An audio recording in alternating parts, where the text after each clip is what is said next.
Okay, let's have a quick talk about Toronto. Olivia Chow. CBC have her running as front runner since day one. I think that's the CBC's #1 candidate for running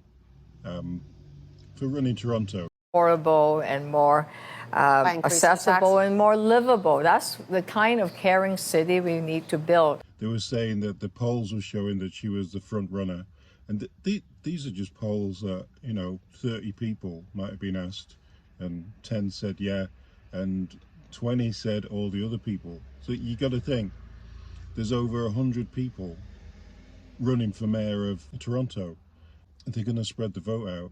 So even if she did win, she would only be getting like a third or a quarter of the vote. The city has budgeted the way backwards, and as a result, we're seeing TTC fares going up and the service being cut. I'll start with people, a people-centered approach to budgeting. Look at what services are needed, then have other levels of government join us. Find the taxes, especially people that are buying very expensive homes, they can pay a bit more. And then after that, a modest tax increase. For 31 years, I was a police officer in Toronto.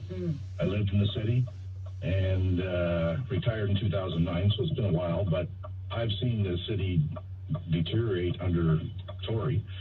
But I've been watching the polls, I've been watching the candidates and what they have to say, and people have a very short memory about Olivia Chow. It wasn't that long ago that her and Jack Layton, her significant other, were both counselors living in co-op housing, living off cheap housing until they got called out on it, had to move out. She has no policy that I've heard, and like I said, I don't live in Toronto anymore, but I have a real fear of what that city will turn into.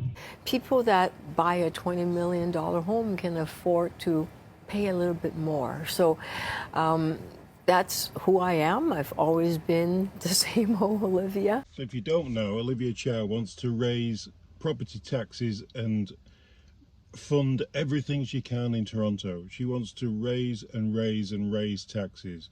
Now you've got the Liberals raising taxes, and then you're going to have Chow raising taxes.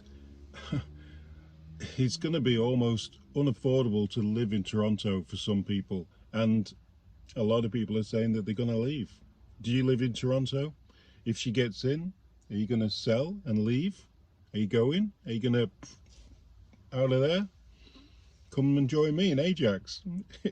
We got Mark Holland, but it's not a bad town. Till next time.